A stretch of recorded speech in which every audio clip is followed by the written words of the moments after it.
Bendiciones, bienvenidos al Seminario Teológico Talmud. Estamos en la clase número 4 y en esta clase estamos hablando seguimos hablando de Efesios capítulo 4. En la clase anterior estábamos viendo lo que Pablo recomendaba, o sea, hasta el capítulo 3 Pablo habló de la doctrina y desde el capítulo 4 él habla de la práctica, de cómo los cristianos deben vivir sus vidas basados en las enseñanzas doctrinales que él había presentado anteriormente. Entonces él estaba hablando de andar en pureza. Fue el último punto que vimos en la clase anterior. Y vamos a seguir hablando aquí de este tema. Pablo habló de la condición anterior a la conversión, cuál era la condición del hombre, cuál es la condición del hombre, era la condición de los efesios y de los cristianos en general antes de conocer a Cristo y antes de la conversión. La vida cristiana debe ser radicalmente diferente de la vida vieja. Pablo esperaba que los efesios experimentaran cambios y les hace tres admoniciones. Primero, despojarse, que está en el versículo 22 y 23, después vestirse, versículo 24, y después desechar, versículos 25 a seguir. Romanos 6 nos enseña que el viejo hombre ha sido crucificado y sepultado y que a medida que consideramos que esto es verdad, nos despojamos de este viejo hombre. Dios ha hecho su parte. Ahora nos resta que creamos lo que Él ha dicho y que nos cambiemos de vestidos. Pero no es suficiente morir a la vida vieja. También debe haber la resurrección y la manifestación de la nueva vida. O sea, cuando alguien tiene de hecho una verdadera experiencia con Cristo, esta nueva vida va a manifestarse. Nos quitamos las ropas de sepultura de la vida vieja y nos vestimos de los vestidos de la gracia, de la nueva vida. Somos parte de la nueva creación de Dios y por consiguiente andamos en una vida nueva. Debemos desechar de una vez por todas, dice Pablo, ciertos pecados y Pablo los menciona en el versículo 25 a seguir. Nótese cómo liga cada mandamiento a una verdad espiritual. Somos miembros los unos de los otros, somos sellados para el día de la redención y Dios nos ha perdonado. Y por tanto, estas son razones más que suficientes para que podamos estar entonces desechando todo el pecado, toda la vieja vida y viviendo una vida nueva y perfecta en la presencia de Dios. La doctrina y el deber son bendiciones gemelas en la Biblia, tanto la riqueza del cristiano como su andar en Cristo. Si pertenecemos a la verdad, ¿cómo podemos darnos a las mentiras? Satanás es el padre de toda la mentira, como nos dice Juan capítulo 8, versículo 44. Los espíritus sus espíritus del diablo hablan mentiras, y esto encontramos también dicho por el apóstol Juan en 1 de Juan 2, 21 y 27. Un día todo el mundo creerá en la mentira, en el anticristo, ¿cierto? Por tanto, como nuevas criaturas debemos estar muy atentos a estas cosas. Hay una ira que no es pecado, conforme Marcos 3:5. Si nos encolerizamos contra las personas, hay lugar para el pecado. Si nos enojamos contra el pecado y los principios pecaminosos, podemos mantener un andar santo. Entonces, esta es la diferencia. No es enojarse contra las personas o encolerizarnos contra las personas, pero sí contra el pecado y contra los principios pecaminosos. Qué fácil es que los cristianos llamen indignación santa a sus arranques de cólera. La ira del hombre nunca produce la rectitud o justicia de Dios, nos dice Santiago 1:20. Darle lugar al diablo, como dice el versículo 27, incluye tanto el mentir como la cólera, porque Satanás es mentiroso y homicida. Nos damos cuenta de que las mentiras, la hipocresía y la cólera le dan a Satanás una entrada en nuestras vidas. Las mentiras y la cólera de Caín le llevó al homicidio.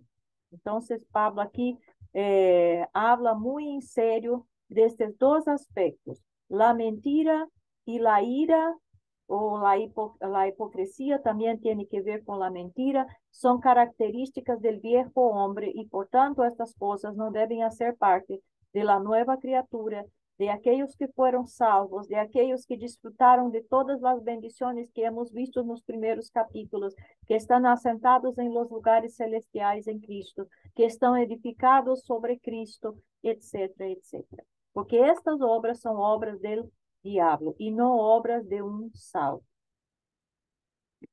O versículo 25 se liga com 1 de Tessalonicenses 4:11 e 2 de Tessalonicenses 3, versículos 6 a 12.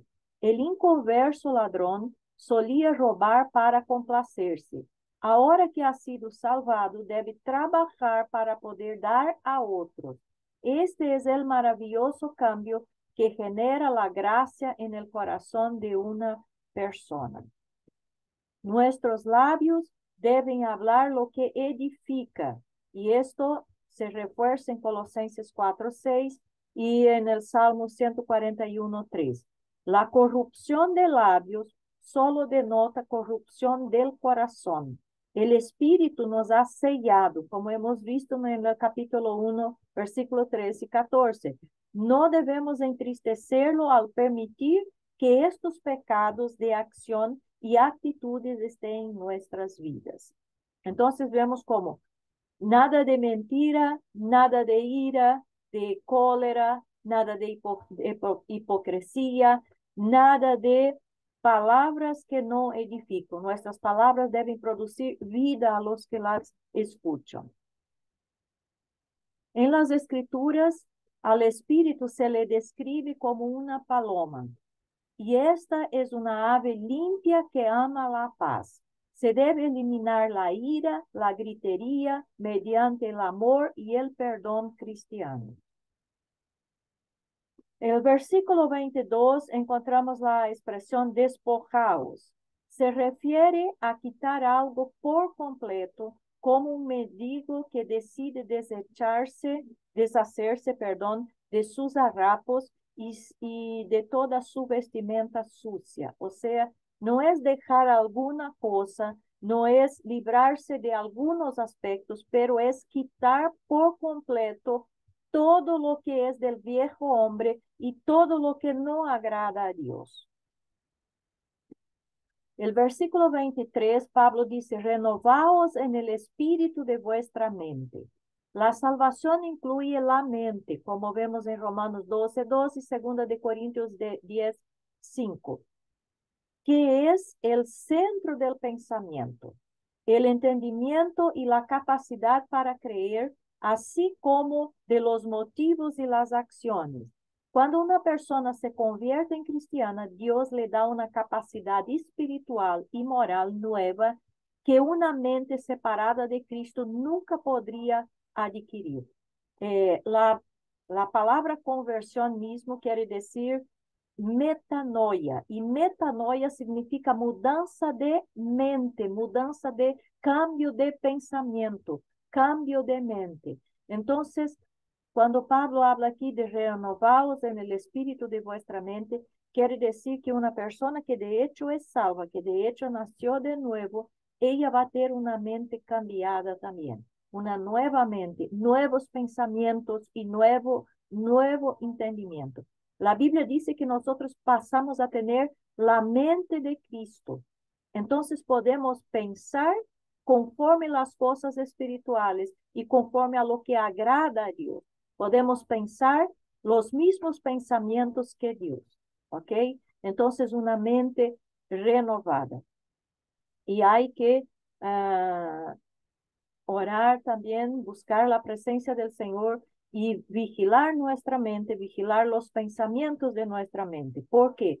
Porque el diablo obviamente no conoce nuestros pensamientos, pero puede sí influirlos, influenciarlos con sus saetas. Puede lanzar pensamientos malignos, cosas que no vienen de Dios en nuestra mente. Es por eso que más adelante vamos a ver que Pablo habla de la, de la, del, del casco de la salvación que debe estar en nuestra mente. Es nuestra salvación, nuestra convicción, certeza de nuestra salvación, que es una protección para nuestra mente. Entonces, hay que tener cuidado con nuestra mente. En el versículo 24 del capítulo 4, Pablo dice, vestidos del nuevo hombre. Entonces, hay que dejar todo el viejo hombre, sacar toda la vieja ropa, toda la vieja mentalidad y vestirnos del nuevo hombre. La renovación de la mente en la salvación no solo trae como resultado la renovación del carácter, sino la transformación total de la persona que la hace pasar de lo viejo a lo nuevo en su propia identidad. Dios nos salva a medias. La obra de Dios en la vida de uno nunca es a la media. La obra de Dios es completa. Cuando Dios salva a uno, salva completamente, salva mente, cuerpo y espíritu, alma, cuerpo y espíritu, salva el hombre completo. Entonces, muchos dicen que van convirtiéndose de a poco, van siendo salvos de a poco. No, no es así, no. Cuando pensamos en el nacimiento de un niño, de un bebé, él no nace de a poco, él nace de una vez y cuando nació, nació.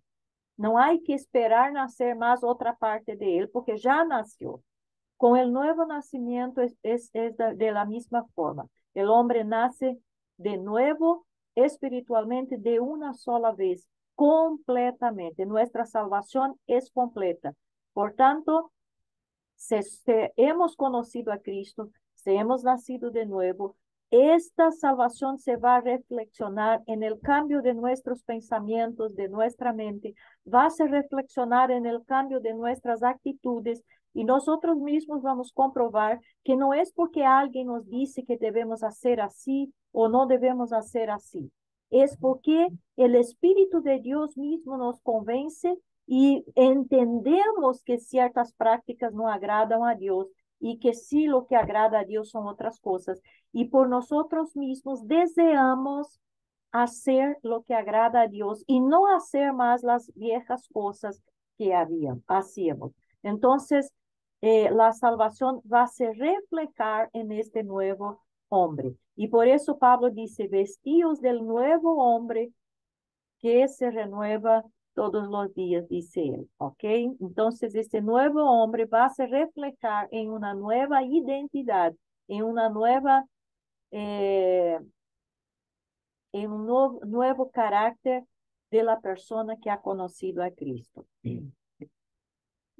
Versículo 25 nos dice, desechando la mentira, más que el simple hecho de decir falsedades directas, la mentira incluye cosas como la exageración y añadir a algo y añadir algo a una cosa que es verdadera. Entonces, exagerar, añadir o incluso ocultar algo de la verdad es una mentira. Y vemos como Pablo aquí otra vez va a mencionar el tema de la mentira, el cuidado que debemos tener con nuestras palabras.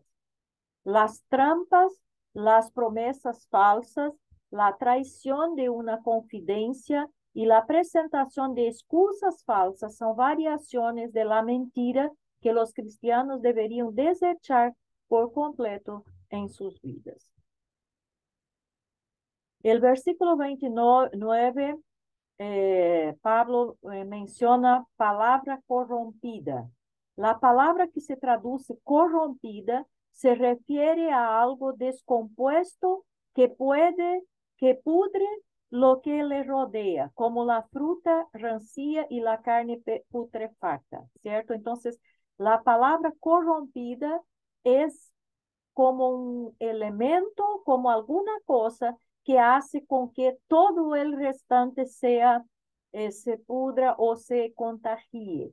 Entonces, hay que tener cuidado exactamente para que nuestra palabra no solamente no sea mentira, sin exageraciones y sin añadir nada a la verdad, ni ocultar, pero también que no sea corrompida, o sea, que no sea contaminada por alguna cosa que pueda eh, descompor todo lo restante. El lenguaje sucio de cualquier clase nunca debería pasar por los labios de un cristiano, porque es incompatible con el carácter de su nueva vida en Cristo. ¿Y cómo encontramos cristianos que tienen un lenguaje torpe, como dice la Biblia, un lenguaje sucio, un lenguaje que más parece el lenguaje de la gente del mundo y no de alguien que conoció al Rey de Reyes, al Señor de Señores, al Dios Santo? Y ahí tenemos algunas referencias también que nos exhortan cuanto a cómo debe ser nuestro lenguaje en la presencia de los hombres y en la presencia de Dios. Colosenses 3:8, Santiago 3:6-8 y Salmo 141:3. La palabra debe ser buena para la necesaria edificación, nos dice Pablo. El habla del cristiano debería servir para instruir, animar, entusiasmar, incluso cuando tenga que ser correctivo, así como apropiado y oportuno para cada ocasión. Entonces, una palabra que edifica no quiere decir que usted tiene que todo el tiempo estar hablando, hermano, te amo, usted es una bendición, siga adelante, el Señor está contigo. No, en algunos momentos es necesario llamar la atención, dar una palabra de corrección en algunos momentos, pero esta palabra de corrección también puede ser edificante, puede ser para la edificación. Incluso quien no corrige no está amando y no está edificando. Entonces, esta es una cosa necesaria, ¿ok? Y Pablo dice que la palabra debe ser para la edificación y debe transmitir gracia a los oyentes. Y en Colosenses 4:6 también habla esto. Por cuanto los creyentes han sido salvados por gracia y son preservados por la gracia, deberían vivir y hablar con gracia. Nuestro Señor estableció el modelo a seguir en esta área de la vida.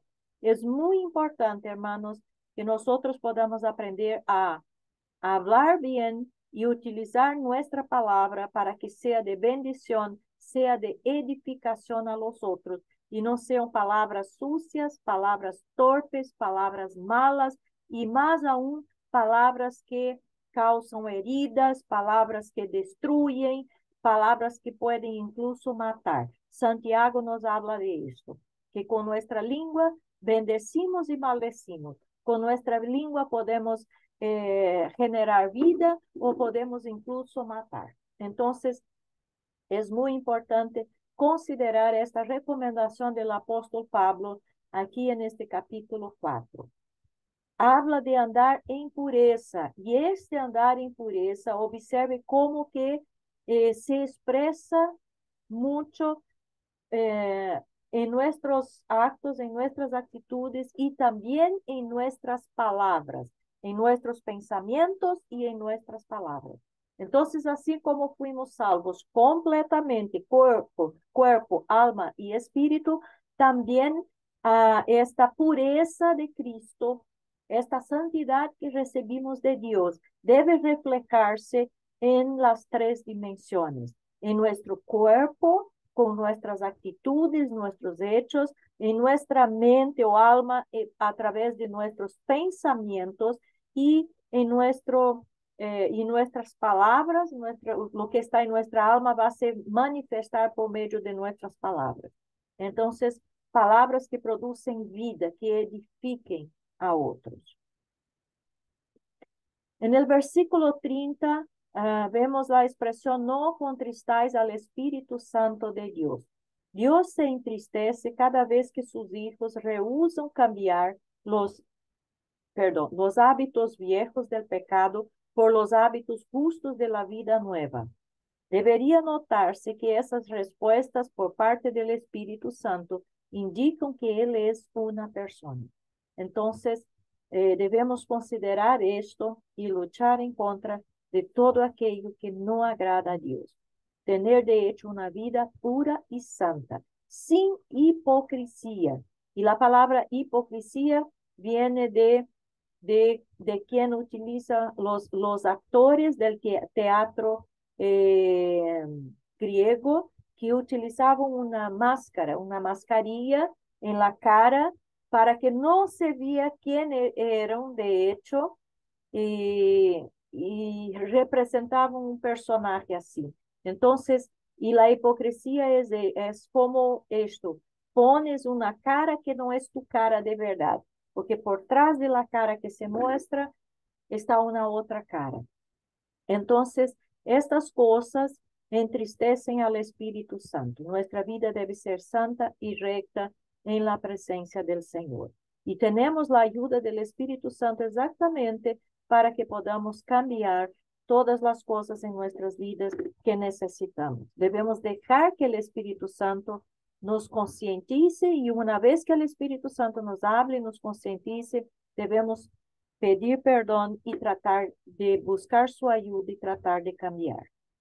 También dice: sellados para el día de la redención. El Espíritu Santo es el garante o la garantía de la redención eterna en Cristo para aquellos que creen en Él.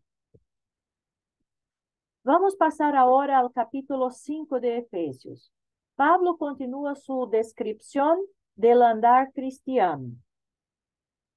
Capítulo 5, entonces, hemos hablado de andar en pureza. En el capítulo 4, el tema principal es esto, y él va haciendo un contraste mostrando cómo éramos anteriormente, antes de conocer a Cristo, y cómo debemos ahora ser después que conocemos a Cristo. Caminar en pureza, y hemos visto con nuestros hechos, nuestros pensamientos y nuestras palabras.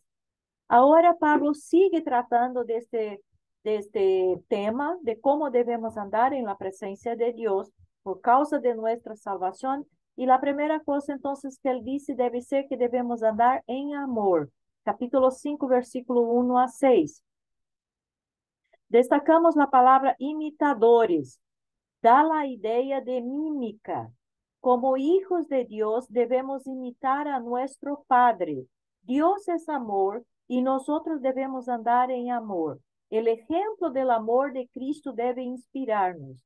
Aquí Pablo describe a Cristo como la ofrenda a Dios de olor fragante, que trae gozo al corazón de Dios al darse a sí mismo por los pecadores. Entonces, el ejemplo, el modelo de amor que tenemos es el amor de Dios expresado por Cristo, y el amor de Cristo en hacer la voluntad de Dios y morir por nosotros en la cruz.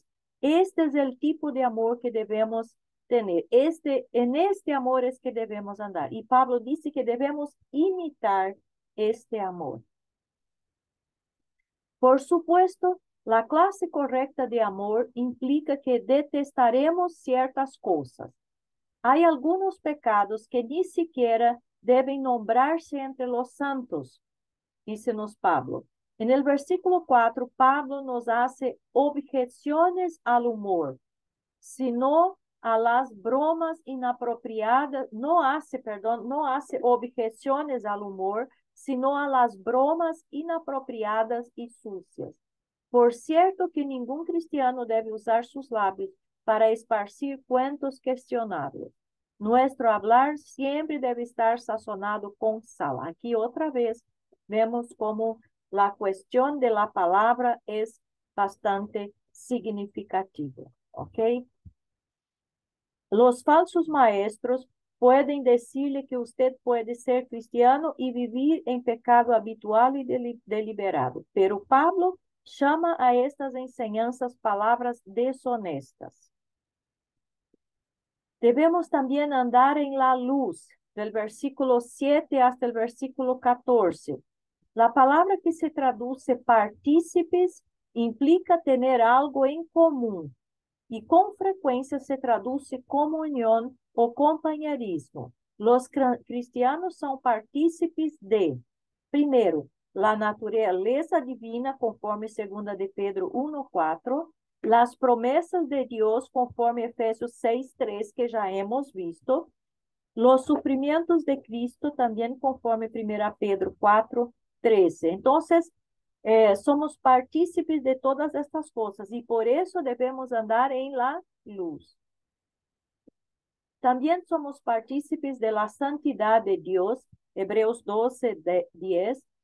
Somos partícipes del llamamiento celestial, Hebreos 3:1.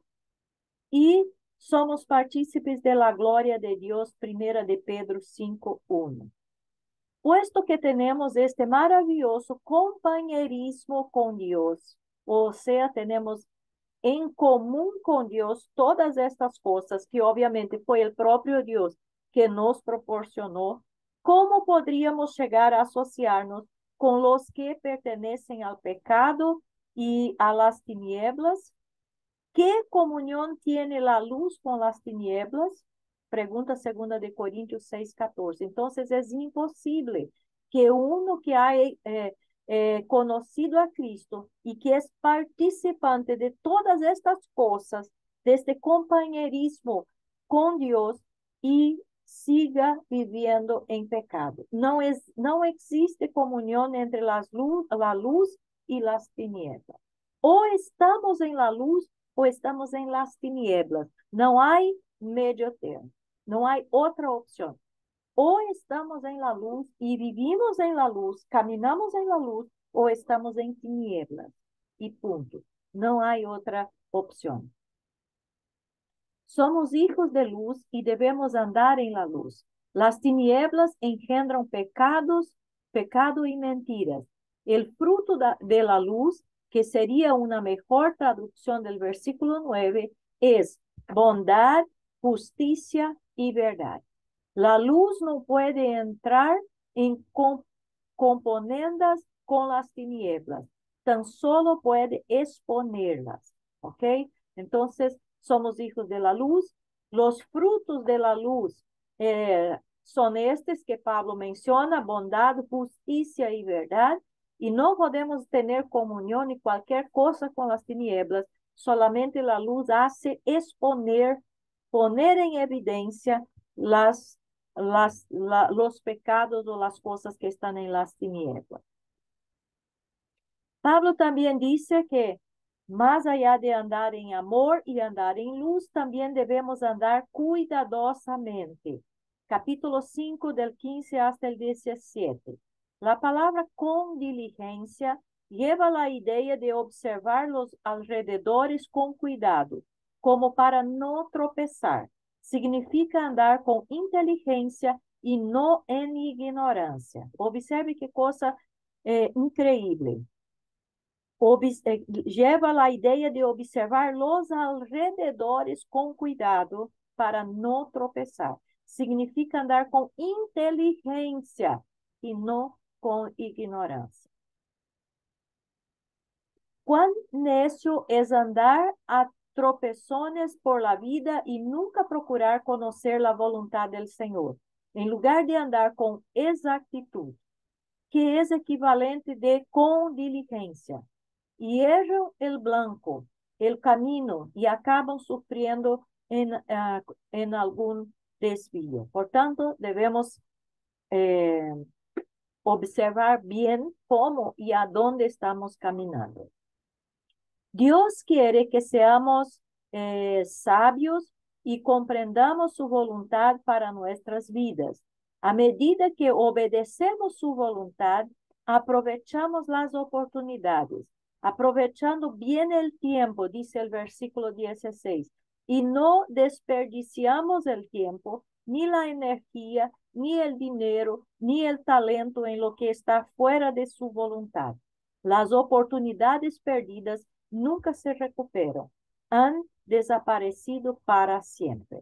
Entonces, eh, eh, esto tiene que ver también, y Pablo nos dice aquí, con aprovechar las oportunidades. Y cuán negligentes somos muchas veces en este aspecto, que no, las oportunidades se pasan así delante de nosotros, una tras otra, y nosotros no las aprovechamos. Y de una vez que se pierde la oportunidad, no hay como volver otra vez a tener. También debemos andar en armonía. Capítulo 5 del versículo 18 hasta el 6:9. Esta sección incluye en el capítulo 6 y trata entre la armonía entre esposos y esposas, padres e hijos, trabajadores y sus patrones. El secreto de la armonía en el hogar y en el trabajo es ser llenos del Espíritu Santo. Tanto la unidad de la iglesia como la armonía en el hogar dependen del Espíritu Santo.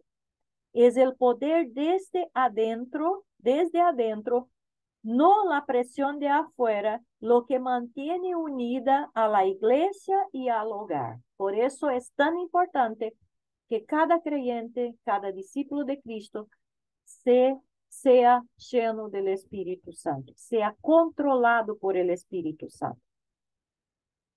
Note las señales de la vida llena del Espíritu: gozo, gratitud, obediencia.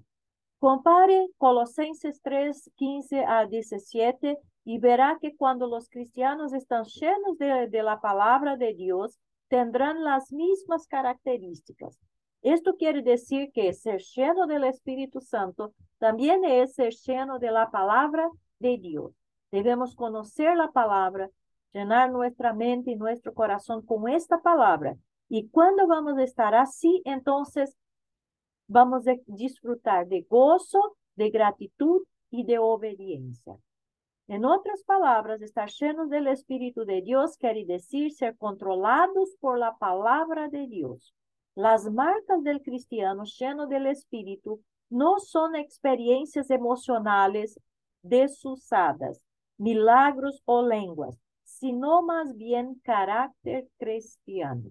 Conocimiento de la palabra de Dios, obediencia a la palabra de Dios, vida moldeada por la palabra de Dios.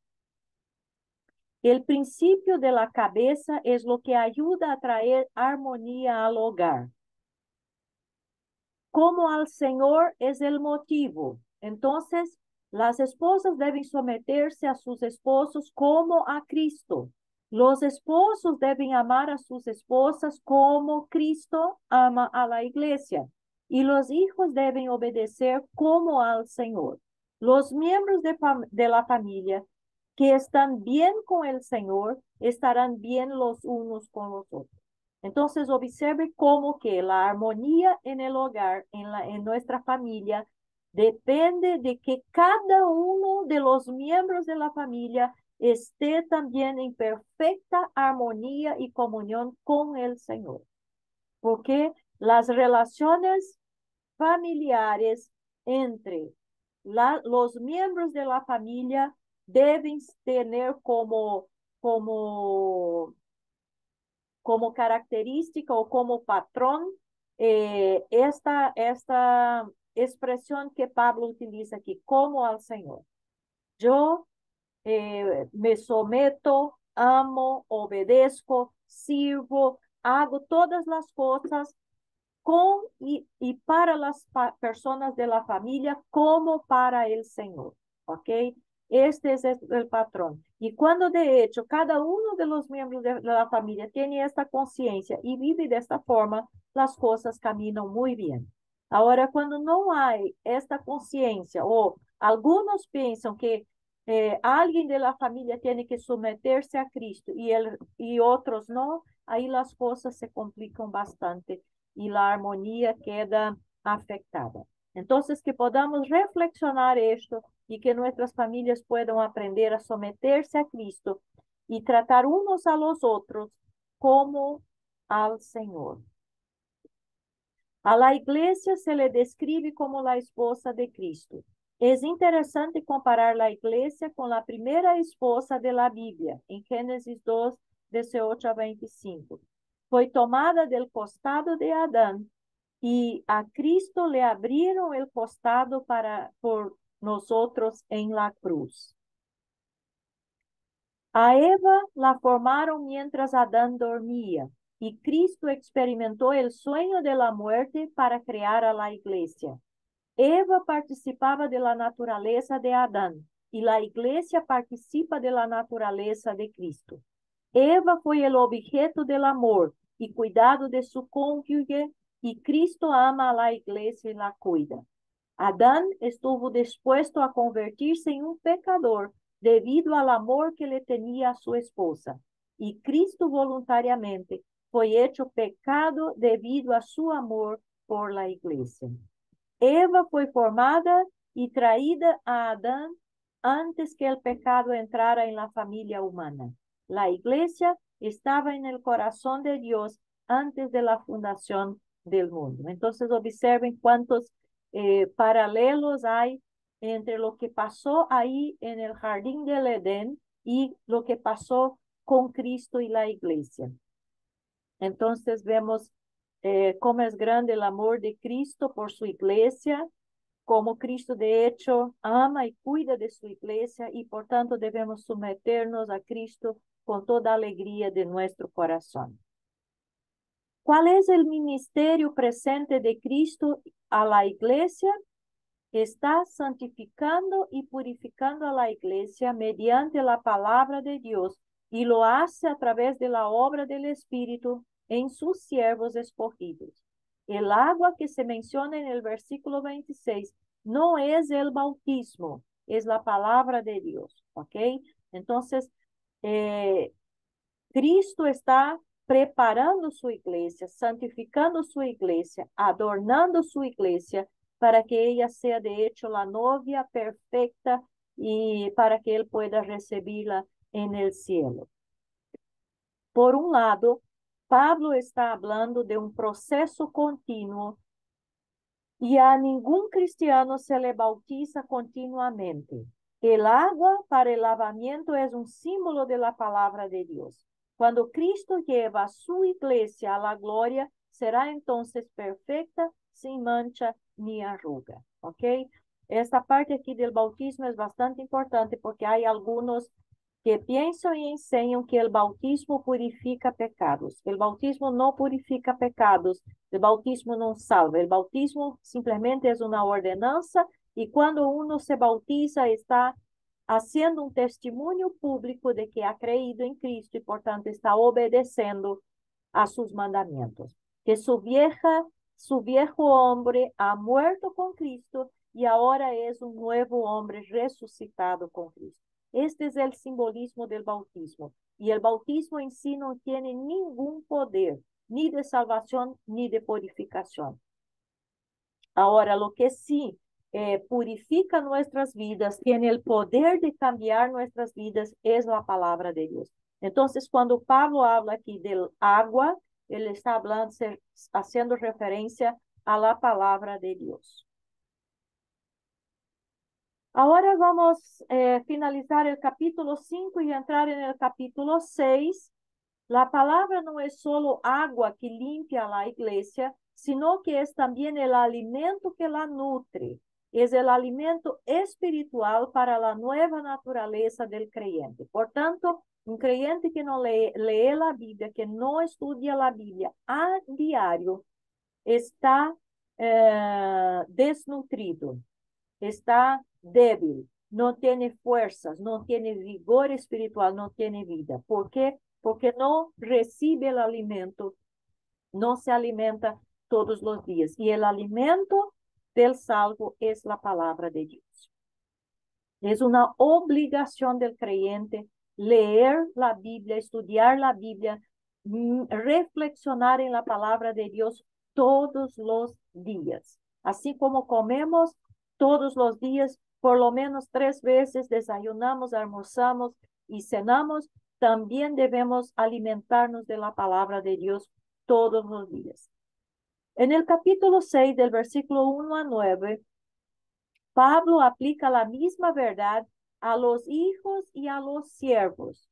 Los hijos deben obedecer a sus padres por varias razones. Primero, es lo correcto. Segundo, así se le ordena. Tercero, trae bendiciones. El padre que honra al Señor tendrá pocos problemas para ganarse el amor y respeto de sus hijos y el sincero amor de su esposa. En el versículo 4, Pablo también advierte a los padres a abstenerse de provocar a ira a los hijos mediante exigencias indebidas. Entonces, se requiere que los hijos obedezcan a sus padres porque esto es correcto, agradable a Dios, trae bendiciones, pero los padres también tienen que fijarse en este aspecto. Los padres no deben provocar a los hijos a la ira. Esto también es pecado. Entonces, ¿cómo se provoca a la ira a un hijo? Cuando se exige de él cosas que son inadecuadas o impropias para su edad o para su capacidad de entendimiento, que son cosas indebidas.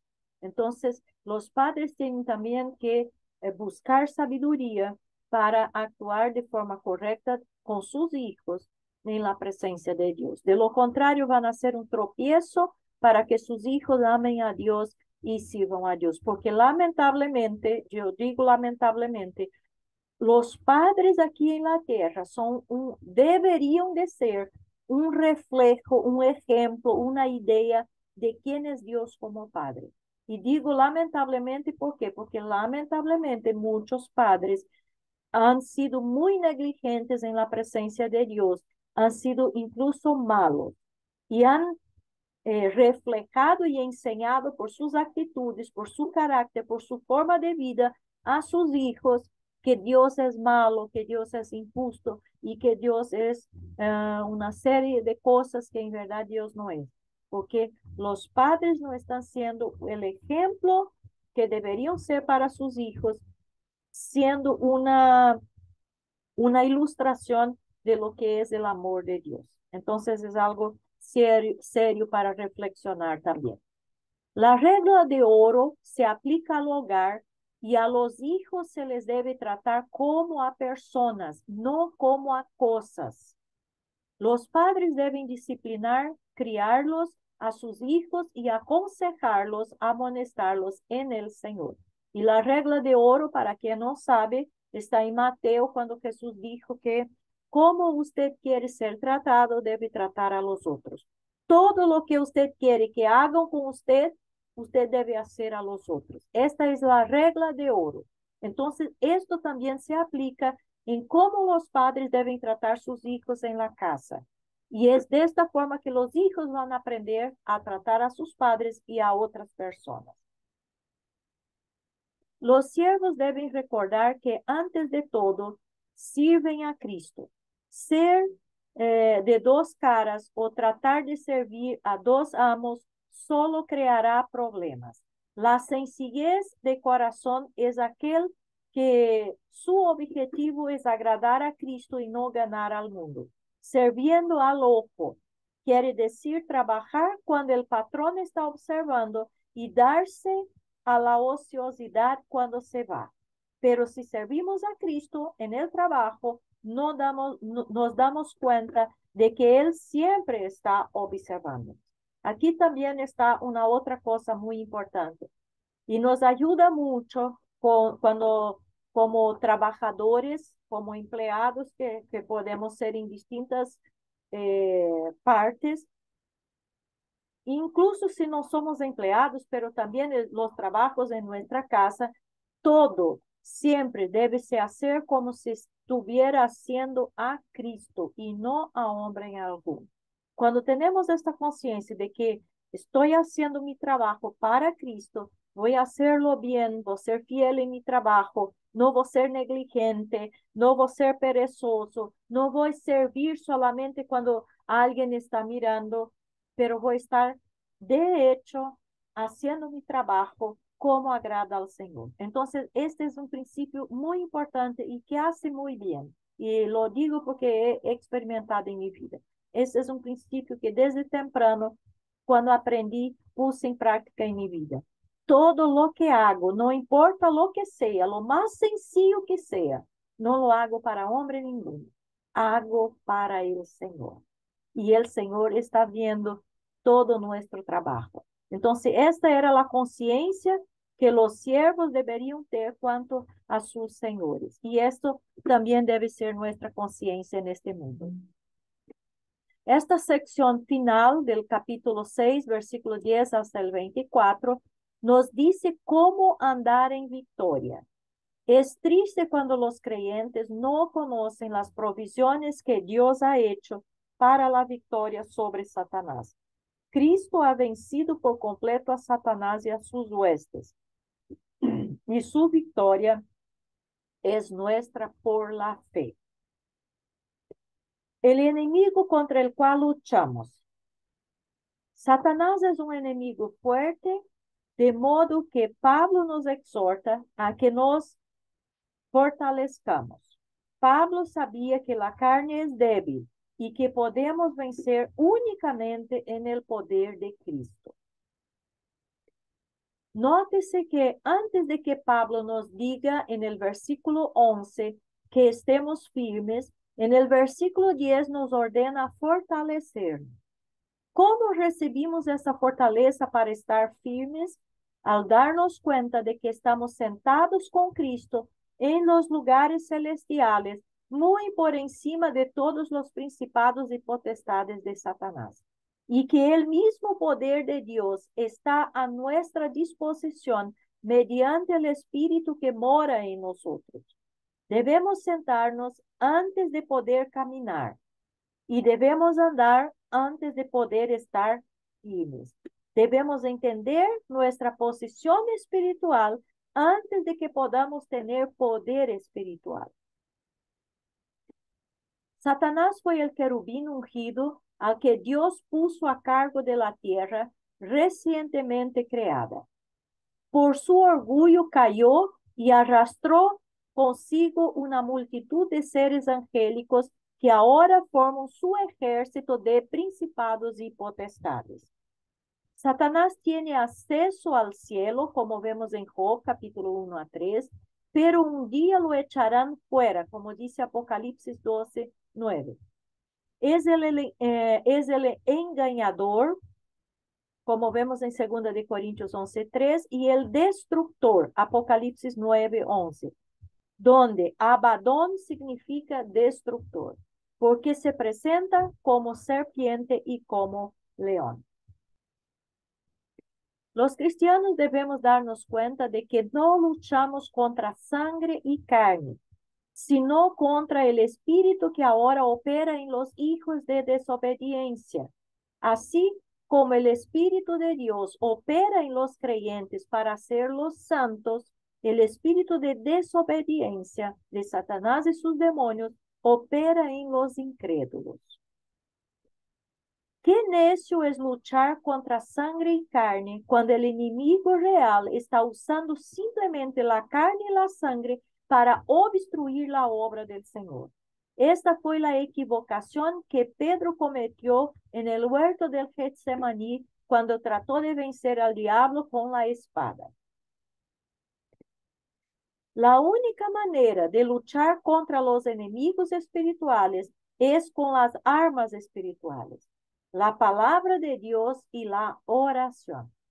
Debemos estar alerta contra las acechanzas del diablo, como nos dice Efesios 6:11, lo cual significa sus estrategias y sus maquinaciones, conforme 2 de Corintios 2:11, y también sus artimañas, 1 de Timoteo 3:7. Es el gobernador de las tinieblas y usa las tinieblas, ignorancias y mentiras para promover su causa. Y por tanto, esto nos hace recordar de lo que hemos visto anteriormente, de lo que debemos pensar, de cómo debe ser nuestra mente, cómo deben ser nuestras palabras, ¿ok? De que debemos caminar en la luz y no en las tinieblas. Entonces, con estas consideraciones, vamos finalizando esta clase de hoy y nos vemos en la próxima clase. Bendiciones.